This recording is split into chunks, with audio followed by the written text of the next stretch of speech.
Merci, messieurs.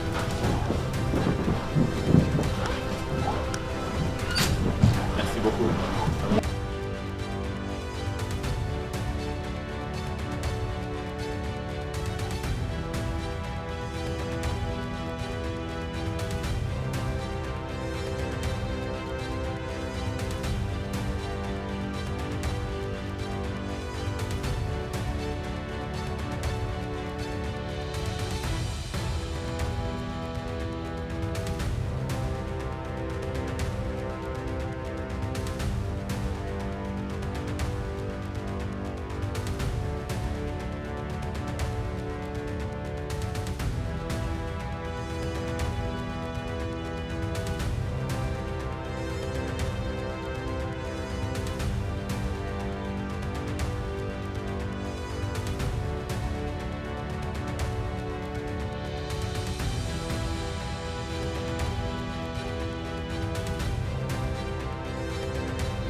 We are not in a position to assess the prospects for resuming the negotiation process because, as we have repeatedly stated, the current pause was, in fact, caused by the unwillingness of the Kiev regime to continue this negotiation process and by the Kiev regime's refusal to respond to the questions that were put to them, to the drafts of those documents that we presented, and to the proposals regarding the further format of work within various groups. All of this has been left unanswered. As for the information from the Russian Foreign Intelligence Service, it is alarming. Although, on the other hand, our military constantly hears foreign speech, foreign languages on the radios along the line of contact. So, in other words, these foreigners are there. We are eliminating them. Our military will continue to do their job. The overwhelming majority of states that are members of the European Union are part of this European mainstream, a militaristic one. They are following the path of significantly increasing military spending. They are also deliberately working to raise the standard of living for their citizens. They are caught up in this kind of militaristic hysteria and so on and so forth. They are ready to take reckless steps that will inevitably bring a lot of headaches and many problems for the European Union in the future. Whether it's the issue of confiscating Russian assets, in other words, simply stealing Russian assets, or admitting into the EU, Ukraine, and so on. In other words, all these actions which, let's put it this way, will have a very negative effect on the future of this organization, meaning the European Union. But there is also, albeit not a large one, nevertheless, a group of countries that pursue the goal of protecting their own interests, the interests of their peoples. And these countries defend their rights within the European Union using the mechanisms provided for in the EU. It's difficult for them. They are pressured. Their activity is suppressed. But we'll see how things go from here. The fact that there are quite serious contradictions within the European Union is obvious to the naked eye. Will Orban be able to come to an agreement with Trump on this issue? I don't know. We hear statements from Washington, including from President Trump, that all countries should stop buying Russian oil. We know that many countries respond to this by saying that they will decide for themselves from whom and what to buy, and what best serves their national interests. Overall, as I said earlier, Orban is defending the interests of his country. Any country is interested in purchasing such strategic goods as energy resources of the best quality in large volumes and at a lower price.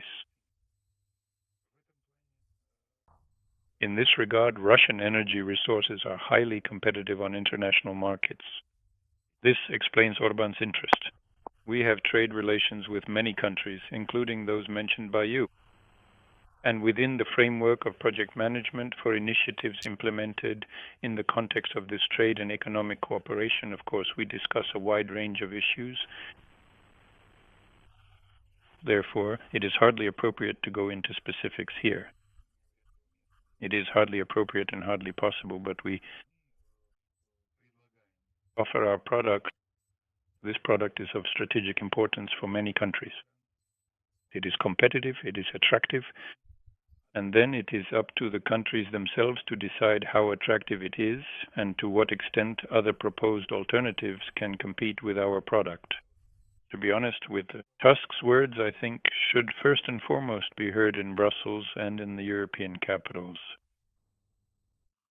To be honest, of course, probably if I were in the Europeans' place, any reasonable person would have concerns about whether it's worth being in such a close alliance with a state that justifies terrorism and defends the right of other states to carry out terrorist actions. It's a topic that's very relevant for reflection, but for some reason all Europeans distance themselves from these words, even though the words themselves are certainly quite remarkable. Lithuanian President Nausėda has proposed restricting transit to Kaliningrad and closing the border with Belarus due to incidents involving smuggler drones. Has the Kremlin seen these reports? What actions will Moscow take, or is it still a matter of waiting to see how events unfold? We have certainly seen all these statements. Of course, we will ensure uninterrupted communication with Kaliningrad, which is an integral part of the Russian Federation. Realistically, it is clear that by taking on such a client as the Kiev regime, Europeans will have to put up with them for a long time. The Kiev regime is skilled at begging for money worldwide and at spending money in such a way that afterwards it's impossible to find any trace of it. And I think they will continue this practice, of course, not just for 1 or 2 or 3 years. And here Europeans need to be prepared that if they continue as they are now in their relations with the Kiev regime, they will have to keep shelling out money for longer and longer and more and more.